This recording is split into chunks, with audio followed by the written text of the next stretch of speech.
Today I bottom ticked NQ literally right to the tick, right to the tick. I'm gonna hop on the charts. I'm gonna show you exactly how I did it. I made $150 today to the tick. All right, guys, we are on the charts now. I'm not even gonna lie. This trade I took is a little unbelievable, but I took it live. I took the trade live. You guys, I could post a live video later, but you guys could see my live bottom ticking NQ. I mean, look at this. You see this? You see this right here? You see this blue line? This is where I entered. There's no wick. I got crazy fill with this blue line. All right, let's get into the trader recap though. So I'm gonna clear all these lines and all these boxes just so that I could start new, start fresh, whatever, just to show you guys what I was thinking, my thought process through the whole thing. And this is the futures market. I trade NQ and ES. I'm gonna try to make this video as quick as I can because I don't want it to be too long. So I start off on the weekly, and you guys could see my bias video that I put up on TikTok. I think this is the video before this. We had a weekly fair value gap, but I was bullish. I didn't think we were gonna hit that, and because on the daily I was bullish, as you could see, really quickly. We swept this low over here, right? And we swept this low over here, and then we started to go up off of that, so I was bullish. That's the two blue lines. As you can see, on the 4 hour, we had a rejection block. So this is the, I'm just going to delete these two lines now because we don't need them anymore. So what a rejection block is real quick, it's the wick. As you can see, we swept liquidity with this wick right over here. Oh wait, I didn't even enter off this one. Never mind. Don't care about that one. It's the 1 hour one.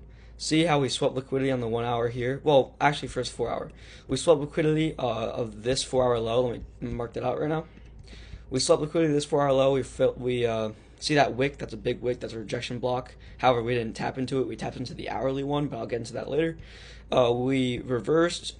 We had a big bullish candle here, and then the next candle was bullish, confirming the rejection block. Let me delete that line. If we go to the hourly, we could see that we have another rejection block. As you can see here on the hourly, we swept the liquidity over here. So this is the one I entered off of. We swept this liquidity. We almost swept this liquidity. But we did form SMT because on ES, I'm going to show you ES real quick on the hourly. We swept this low. See how this low is swept? Here, wait, I need to move. See how this low is swept on ES, as you can see here, and there are rejection blocks there.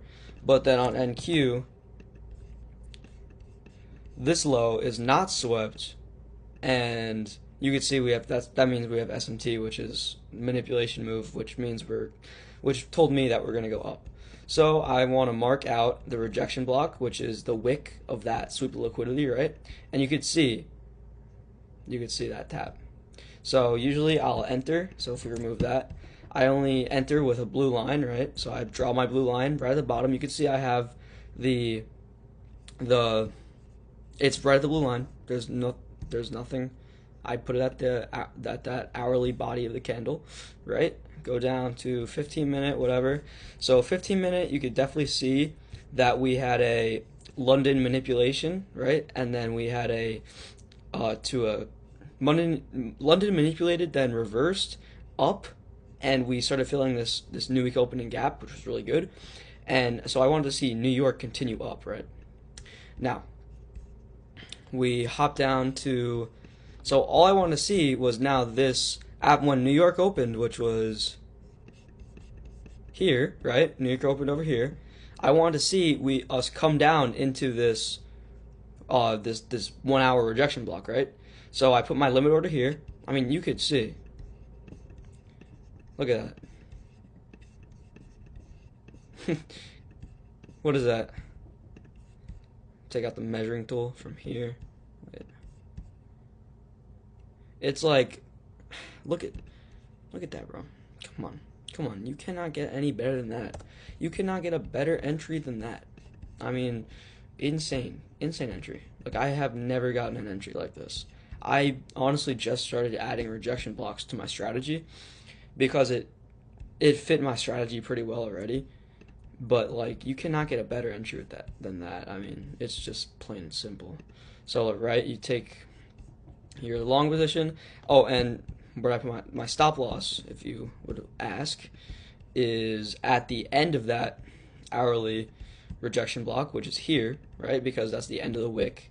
So go back down to the 1 minute, and we're gonna put our, oh my god, wait. Go back down to the 1 minute, and we're gonna put our stop loss here. I hate working on a MacBook, it's annoying. I only have a MacBook, so bear with me. And then I wanted to target, so this was a big target at the time, but we smashed it. So I had a bunch of targets, but my final take profit, as you can see, we just hit it, was this blue line, which I had up before. And this was all filmed live, by the way. So it's like a 1 to 5 risk to reward, right? And you can see we hit it over here. So this was the trade. Beautiful trade. 1 to 5 risk to reward. It's easier to see on the 5 minute. We were choppy a little bit, but then we just started chopping up, and that's it.